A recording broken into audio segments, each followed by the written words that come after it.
আসসালামু আলাইকুম রহমতুল্লাহ। প্রিয় দর্শক, আমরা এখন অবস্থান করছি কলাকান্দা গ্রামে তাপসি হজরত রাবিয়া বসরি রহমতুল্লাহু মহিলা বিদ্যালয়ের সামনে।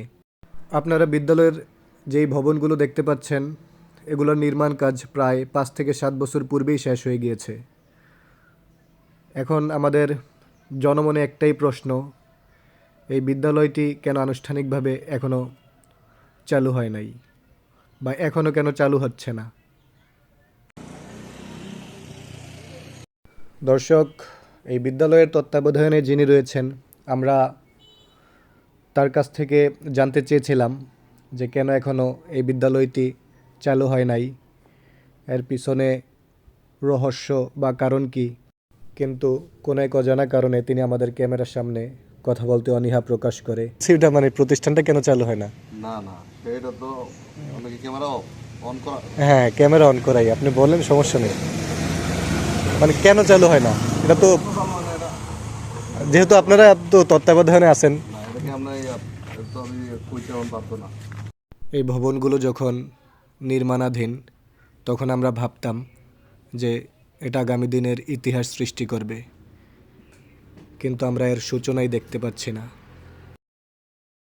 দর্শক, আপনারা দেখতে পাচ্ছেন ভিতরটা অসম্ভব সুন্দর। সামনে একটা বৃদ্ধাশ্রমও রয়েছে, যদিও এগুলো এখনও চালু হয় নাই। আমরা স্থানীয় লোকজনদের কাছ থেকে জানতে পেরেছি যে এই বিদ্যালয়ের কাগজপত্র এখনও সম্পূর্ণরূপে তৈরি হয়নি, যার কারণে বিদ্যালয়টি চালু হতে একটু বিলম্ব হচ্ছে। এটার যে মালিক, উনি চেষ্টা করতেছে, যেন শুনছিলাম এবার চালু করার জন্য আর কি। আসলে কিছু কাজ বাকি ছিল ভিতরে, হ্যাঁ হ্যাঁ, কাজ মনে হয় এখনো শেষ হয়নি। আর আপনার এই যে রাস্তার কাজ শেষ না হওয়া পর্যন্ত মনে হয় এটা চালু করা। দর্শক, আমরা এই চাচার কাছ থেকে এই বিদ্যালয় শুরু না হওয়ার কিছু কারণ জানতে পারলাম। বিদ্যালয়টির পরিবেশ অনবদ্য ও অসাধারণ, প্রাসঙ্গিক এবং সময় উপযোগী হওয়ার পরেও এই বিদ্যালয়টি চালু না হওয়ায় মতলব উত্তরের জনগণ খুবই ব্যথিত।